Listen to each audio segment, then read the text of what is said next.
해외에 계시는 분들, 또 병상에 있는 분들, 또 가정에 여러 가지 형편상 있는 분들, 또 출타한 분들도 오늘 이 시간, 이 장소로 마음이 와 있습니다. 우리 영상으로 말씀을 듣는 분들도 하나님의 은혜 아래 즐거움이 있기를 주의 이름으로 축원합니다. 오늘 하나님이 우리에게 주신 말씀은 여호와 앞에서 즐거워하라 라고 하는 말씀이 되겠습니다. 하나님은 많은 백성들 가운데, 인종 가운데 이스라엘 백성들을 선택했어요. 많은 사람 가운데 아브라함을 불렀어요. 또 아브라함을 통하여 이삭이 태어나게 하고 이삭을 통해서 야곱이 태어나게 만들었습니다. 그런데 야곱이 가는 그 길을 가만히 보면은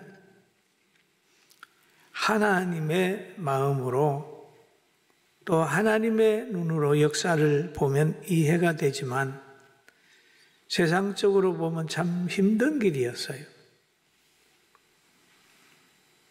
아브라함에게 하나님 부르셔서 너는 본토 친척 아비 집을 떠나 내가 너에게 지시할 땅으로 가라. 내가 너를 믿음의 조상으로 삼겠다라고 하는 하나님의 음성이 있은 후에 아브라함은 끊임없이 하나님을 따랐습니다. 그리고 그는 100세에 하나님의 역사로 자녀를 얻게 되고 또 이삭은 형제를 얻었는데 형은 믿음이 없고 동생은 믿음이 있어요. 야곱이 그렇게 형이 받아야 될 장자의 그런 축복을 야곱이 받았어요. 그 일로 통하여 믿음 있는 야곱은 외삼촌 집으로 보내가지고 거기에서 살게 하게 됩니다. 근데 야곱을 가만히 보면 결혼할 때부터 많은 순환이 있었어요. 그 외삼촌 집에 가서 살다가 보니까 그 둘째 딸, 그 라헬이 그렇게 사랑스러웠어요. 그래서 그와 하려고 하니까 너는 여기에서 오랫동안 열심히 일해라. 그래가지고 외삼촌이 약속한 대로 날이 찼습니다. 그런데 결혼식을 올리고 첫날 밤을 지내는데 어떻게 하다 첫날 밤을 지내고 나오니까 자기가 사랑하는 여인이 아니고 그의 언니예요, 언니. 레아란 말이에요.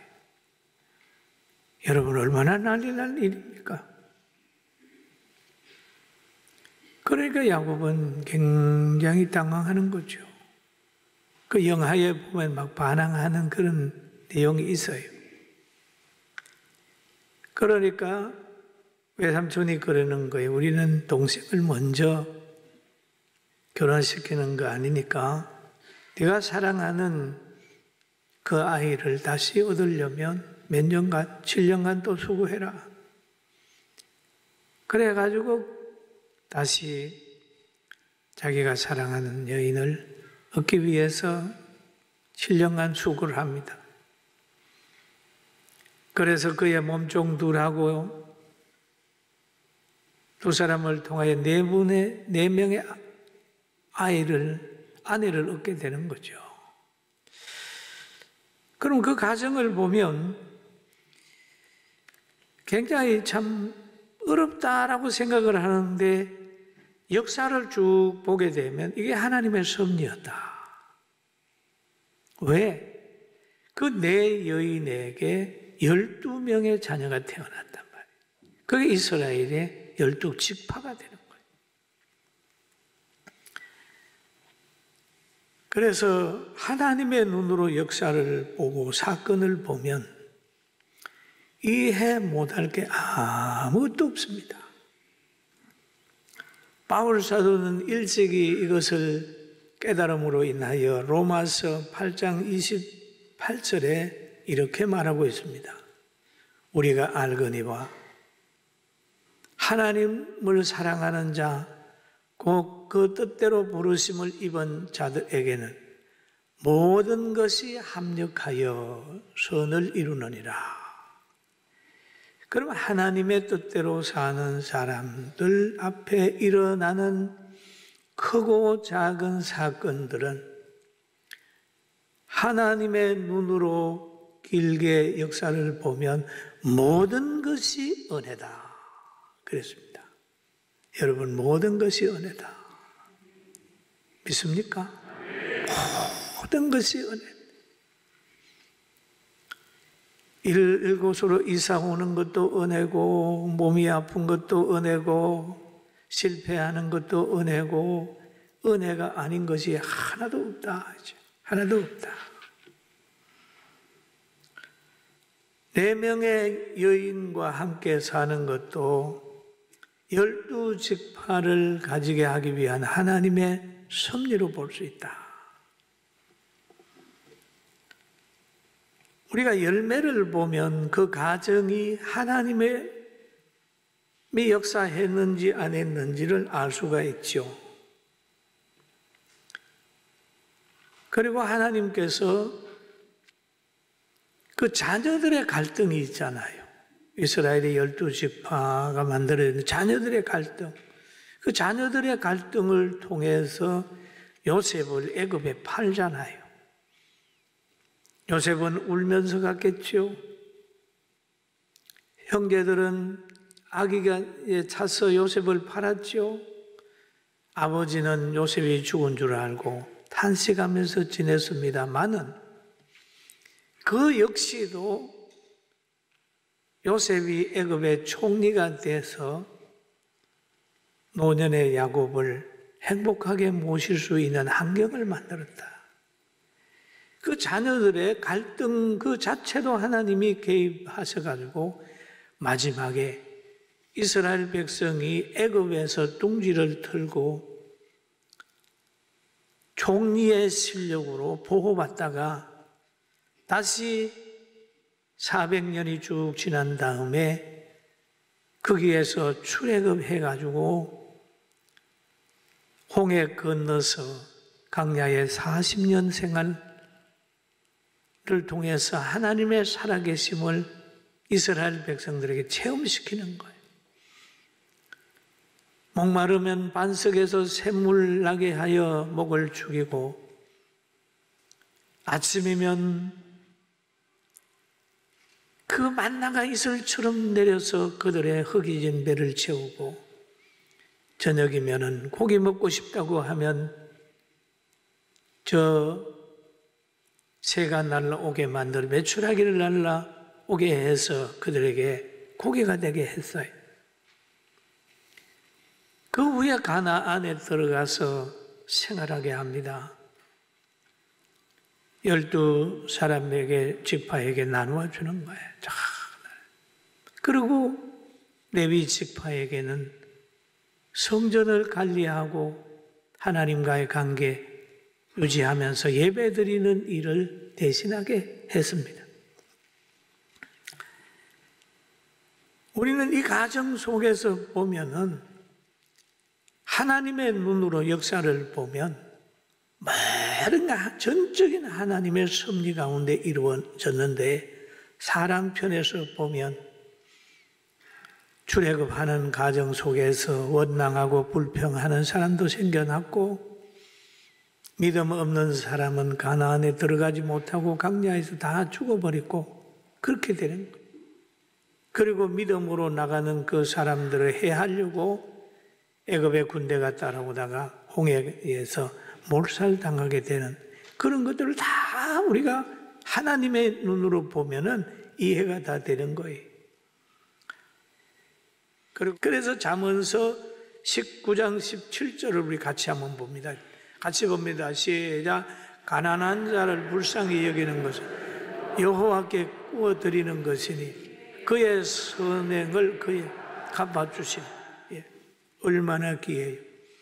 가난한 자를 불쌍히 여기는 것은 여호와께 구워드리는 것이니, 여호와께 구워드리게 되면 어떻게 될까요? 꼭 갚아줄 거예요. 그의 선행을 그에게 갚아주리라. 틀림없이 믿음대로 사는 사람은 연세가 들면 들수록 더 존귀하게 하나님이 높여놓는 거예요. 그런데 절기에 대한 이야기를 하죠. 16절에 보면 너희 가운데 모든 남자는 1년에 3번 곧 무교절과 칠칠절과 초막절에 내 하나님 여호와께서 택하신 곳에서 여호와를 배웁되 빈손으로 여호와를 뵙지 말고, 그런 얘기를 하잖아요. 빈손으로. 여러분 부모님 찾아갈 때도 빈손으로 가지 마라. 늘 마음을 써라. 하나님을 알면 복을 받잖아요. 하나님이 부르시고 하나님이 복 주시고 하나님 말씀에 순종하게 되면 하나님이 축복한다고 약속하셨어요. 제가 젊어서는 하나님 믿으면 복 받습니다 얘기를 했는데, 조금 목회하면서 하나님 따르면 영육간에 복을 받습니다. 누구 보세요? 그러잖아요. 누구 보세요? 우리 한국에도요, 노년에 잘 되는 분들 보세요. 보면 저분이 참 잘 됐네. 보면 그 아내가 열심히 기도했든지, 부모님이 예수 잘 믿어서 구제 많이 했든지, 헌신했든지 한 분들을 보면 굉장히 참 다복하게 살아요. 그리고 천국에 요양원 할 때 보니까 천국 가기 전에 이미 결정이 돼요. 어떤 분은 돌아가시기 얼마 전까지 늘 성경을 보면서, 또 후손들이 오면 기도하면서 만나게 되고 그렇게 되는 거예요. 신명기 28장에도 기록이 되어 있어요.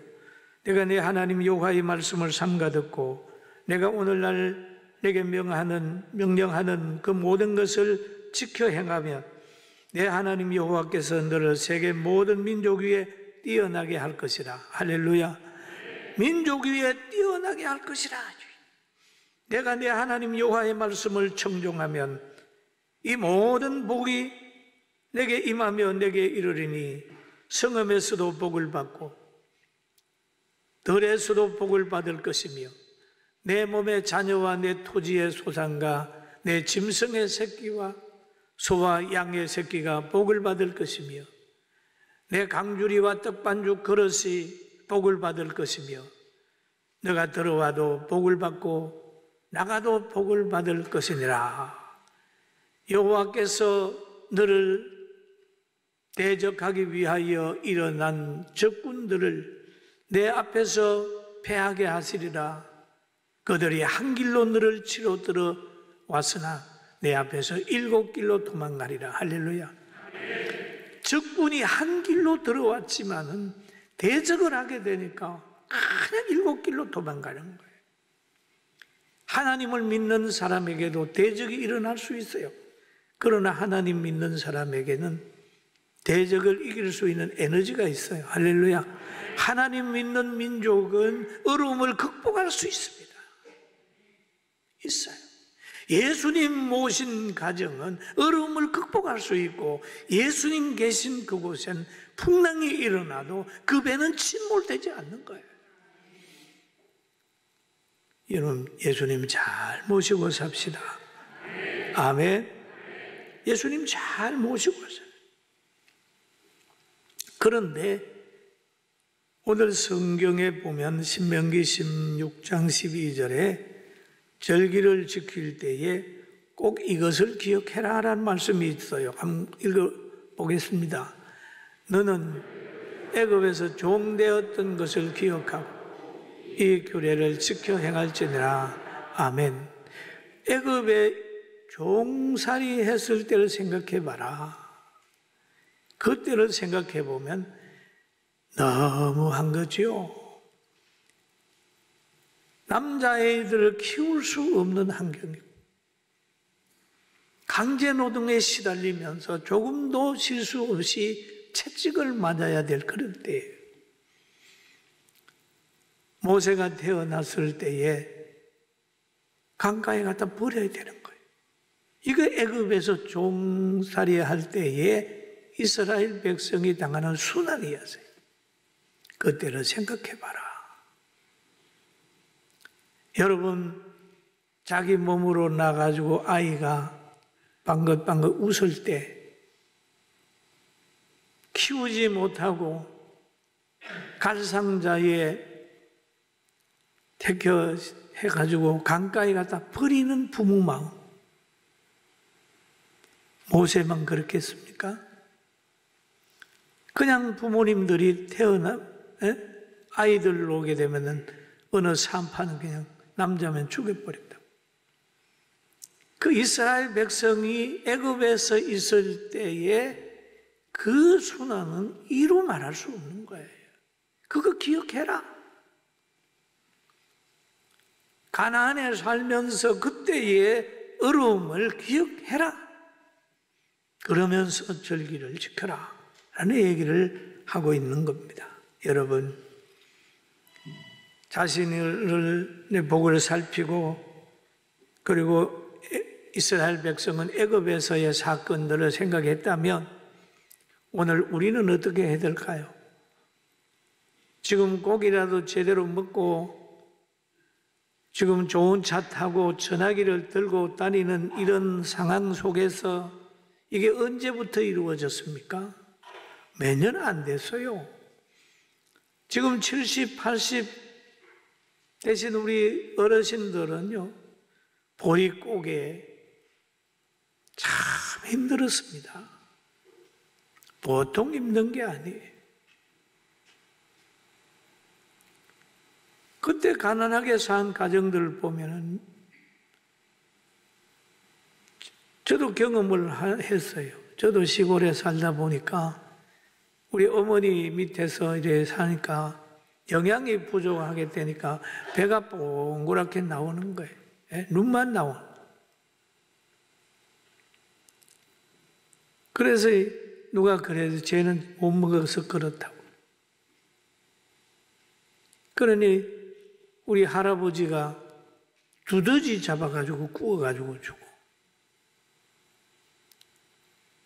우리 어머니가 우리 동네 건너가면 상위라고 하는 곳에 있는데 돼지 잡았다고 그러니까 조금 가서 우리 아들 이렇게 영양실조 걸려 어려움 당하니까 좀 파라고. 그런데 안 팔았답니다. 우리 어머니가 와서 펑펑 우세요. 왜? 조금 그 당시에는 동네 돼지 한 마리 잡으면은 그러잖아요. 우리 아들 좀 고기 한번 팔아. 여러분, 그런 가정이 우리가 한 70년도 안 됐어요. 그런데 요즘에 젊은 사람들 보면은 항상 우리 민족이 잘 살아간 것 같죠? 이 보릿고개 넘기 위해서 새마을 운동하면서 얼마나 노력한지 압니까? 우리나라가 이렇게 잘 살게 되는 것은 월남전을 갈 때 그때도요, 어떤 사람은 차출받아가고 어떤 사람은 못 사니까 거기에서 몇 푼 준다니까 차라리 월남에나 가서 돈 몇 푼 벌어야 되겠다. 가난한 사람들도 많이 갔습니다. 그래 가가지고 32만 명이 가가지고 5,099명이 현장에서 죽었어요. 그래서 거기에서 미국에서 사람 하나 죽으면 얼마 주고 거기에 전쟁하는 사람들에게 봉급을 줬어요. 그런데 정부가 다 그 봉급 가지고 우리나라 포항제철도 세우고 경부고속도로 하고 그렇게 했잖아요. 그런데 역사는 그를 다 지어버리고 어떤 반항하는 해서 뭐 한 거 그것만 자꾸 보내잖아요. 예. 우리는 건강한 나라라는 역사를 기억해. 가난했던 때를 기억하라. 여러분 부모 모시기 힘들거든 부모님이 여러분을 키울 때를 한번 생각해보라. 가난했던 것을 잊어버리게 되면 나중에 타락해 버립니다. 그래서 하나님께서 늘 이스라엘 백성 보고 하는 말이 애굽에서 종되었던 것을 기억하고 규례를 지켜 행하라. 그러니 이스라엘 백성이 그렇게 오랫동안 포로로 잡혀가고 순환을 받았지만은 다시 돌아와서 나라를 세우고 조그마한 나라가 지금 세계 속에 두뇌를 나타내고 있잖아요. 여러분 과거를 기억하고 바르게 살게 되길 주의 이름으로 축원합니다. 예수 믿는 여러분들은 망하지 않아요. 않습니다. 망하지 않습니다. 세상이 다 덤벼도 예수 믿는 사람 망하지 않아요. 예수님을 안 믿으니까 망하는 거예요. 그렇잖아요. 죽고자 하면 살고 살고자 하면 죽느니라. 여러분 많은 책이 있지만은 다 그런 책은 역사 속에서 사라졌어요. 성경은 지금도 어디로 가든지 성경은 읽혀지고 있어요. 나폴레옹의 역사도 모든 것도 다 역사에서 사라지면 되지만은 바울과 같은 사람, 예수님을 믿었던 모든 사람들은 지금도 우리가 그들의 신앙과 그들의 것을 담고자 하는 거예요. 여러분 믿음을 가지고 여러분 가정 절대 무너지지 않는다. 예수님 앞 세우면 원수마귀도 여러분에게 굴복한다는 걸 알고 믿음으로 든든히 서갑시다. 아멘. 아멘. 그리고 과거를 잊지 마십시오. 과거를 잊지 말고 미래를 설계하세요. 과거에 매여 있는 건 아니에요. 미래를 보는데 노년만 보지 마세요. 노년만 보면 실망합니다. 그 위에 천국을 봐요. 부활을 보고 천국을 봐요. 노년을 보게 되면 늙고 병들고 나중에 가서 당황하게 되는 거예요. 예수님 안에 천국을 봐요. 오늘 절기를 지키면서 다시 한번 새로운 각오가 있기를 주의 이름으로 축원합니다.